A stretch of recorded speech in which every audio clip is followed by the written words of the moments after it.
Okay, I'm back here, folks. Now, like I said, some people, will say, will ask the question, why should we believe you when what you say makes no sense at all? When you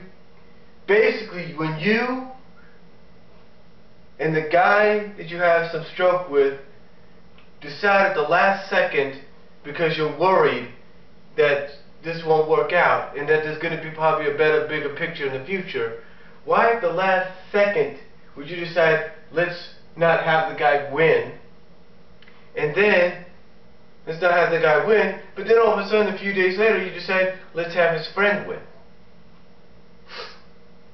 You see, basically basically how this ties into what I'm talking about is you have a wrestler like Bobby Roode.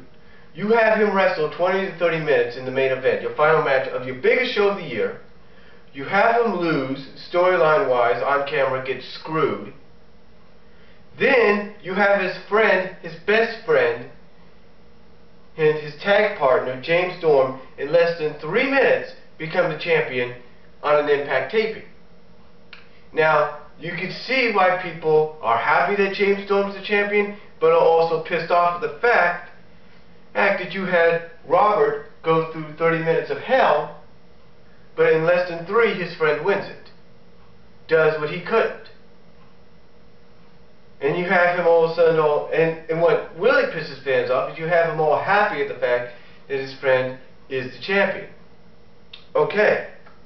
Maybe there's a bigger picture, maybe not. But how does this relate to what I'm talking about as far as comic books go? I'll tell you how. You build up, if you're a head writer and an editor, and you're building up to such big event, you think you would have fans, and you're having fans think the payoff's going to be good at the end with the implage or whatever's going to happen, and then the payoff ends up being what fans have already thought it was going to be, or it's going to be less than meeting their expectations. And also, you have part of what you're building up to with your big event overshadow your big event. It makes no sense. The payoff's not that good. I mean, you basically, how does this compare to Robert Roode's situation? Well, take Robert Roode's situation. Storyline-wise, he competed for 20 to 30 minutes in a match with Kurt Angle, only to lose. You build up Robert Roode for the past month or so. You build him up for the past month, maybe past few months.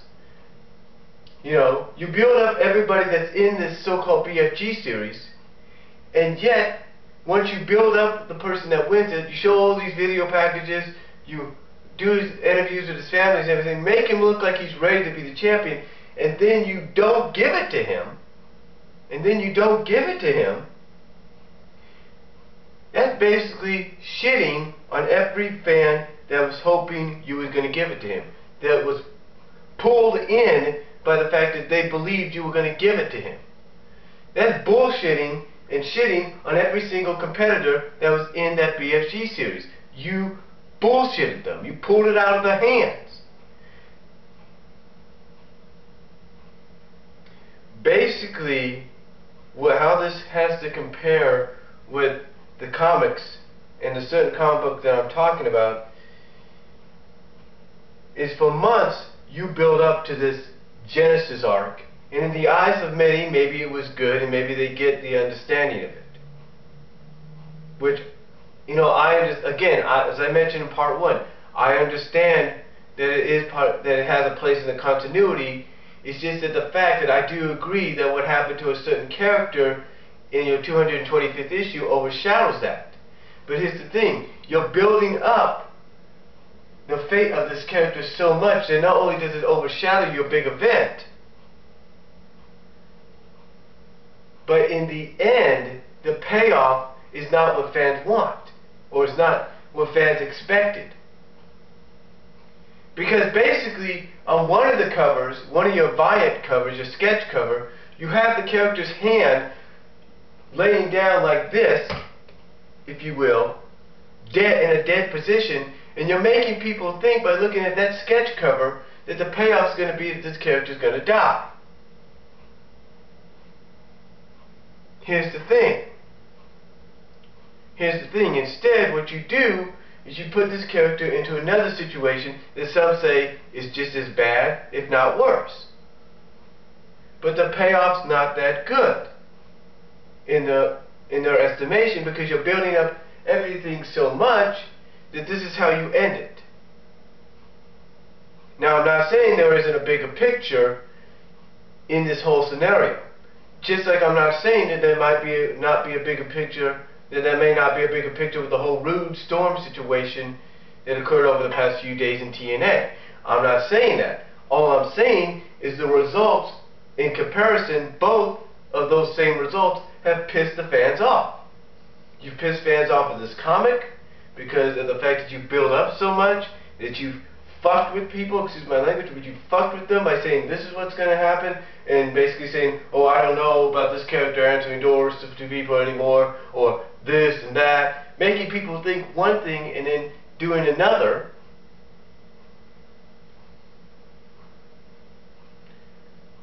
I mean, it's one thing to do that. It's one thing to literally say you're going to do one thing and then do another.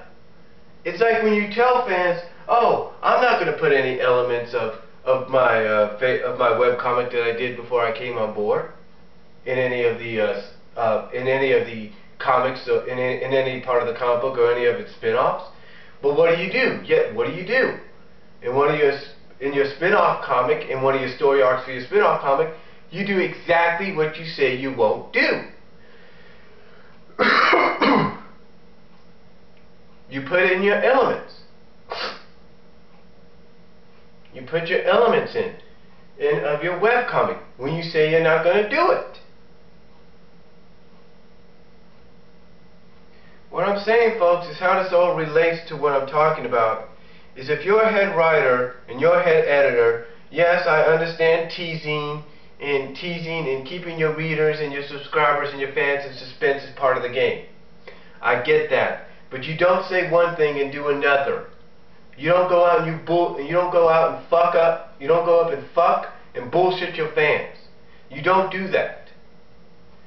You don't bullshit them and you don't fuck with them just because you want to try to please each and every one of them. I mean, I can understand you want to do that. I understand you want to give everybody what they want, but you've got to give it in a way they can understand. Let me give you an example.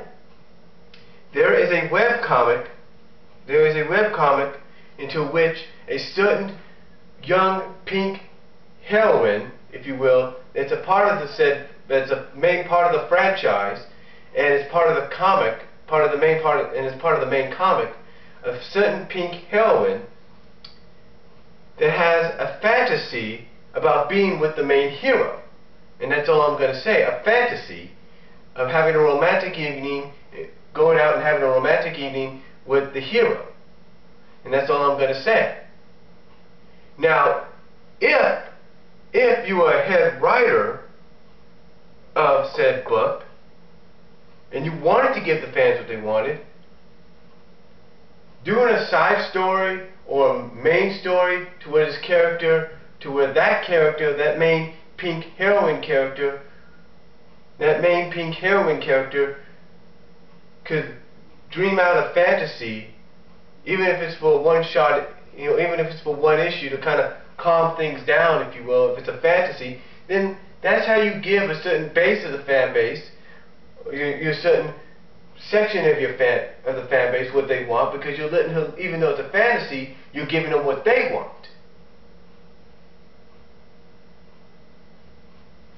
I mean, I understand that the corporation, the company that owns the rights to the franchise may have mandates. But even they would understand, oh, it's a fantasy. It's not really going to happen. I get it. It's part of the story. It's a fantasy, part of the issue. I get it. That's how sometimes you give fans what they want. But even if it's a fantasy, you give them the idea that it potentially could happen.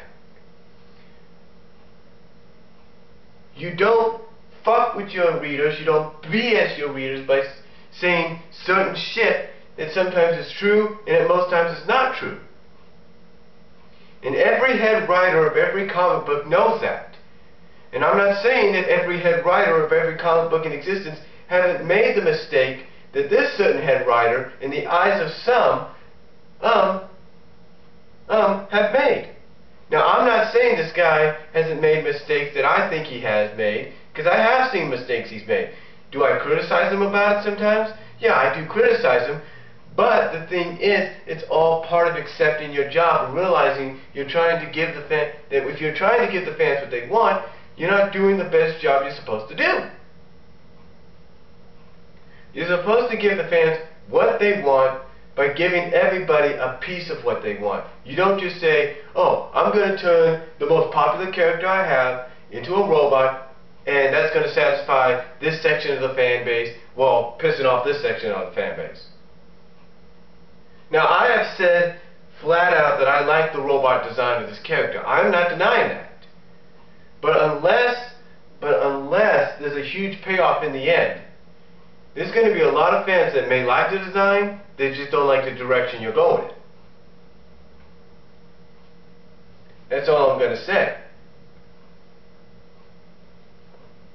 But basically what I'm saying is you don't piss off, you don't BS, and you don't fuck with your fans. You got a lot of fans out there of a certain comic book, just like there are many fans of certain other comic books, whether they're original ideas or based on different franchises, that you know that a lot of companies know, and a lot of head writers and companies know that they fuck with, know that if they fuck with, they BS, they bullshit with, they're going to turn their back on the product. They're going to turn their back on them and not want to have anything to do with them. It's like the Schlage guy said in his review last night. You have to please your customer base. You have to please your customer service by giving them what you hype up. You don't hype up and build up to it, then give a screwy finish, but then all of a sudden say, okay, here's an alternative. We'll put the belt on somebody else, on that person's best friend, in very less time than what it took him to try to get it. The truth is, folks, you don't BS your fans at the last minute. You don't fuck with your fans by building things up and going in one direction instead of the direction you made people think going in. And unless you have a real, true payoff coming up in the next 2 years, 20 issues, whatever, you're going to have fan bases that are going to be indifferent about it. In other words, those that don't really carry the weight because they know, being long-time comic book fans, it ain't going to last long. 2, you're going to have part of a fan base that's going to be pissed off and not want anything to do with you, that are going to hope and pray to God that you get booted out as the head writer, that you get booted out as the head writer and never be put back on that comic. Those 3, there are going to be those that hope that after another certain milestone issue that the comic gets a total reboot so that probably none of this happens. And then 3, and then 4, you got the fan base that's like, hey, we don't care, like, hey, we're glad this happened to this character because now it makes room for this character. Either way, what I'm saying, folks, is when you build up something, you don't build it up and then shit on it. That's all I'm saying. You don't fuck the fans, you don't screw the fans, you don't BS the fans, you don't BS those that give you the business, that give you your money, give you the money that you need to give them those subscriptions or whatever. You don't BS them. What you do is you give them what you promise. You don't suck them in, and in the eyes of some, screw them by going in a direction they didn't know. So that's all I'm going to say, folks.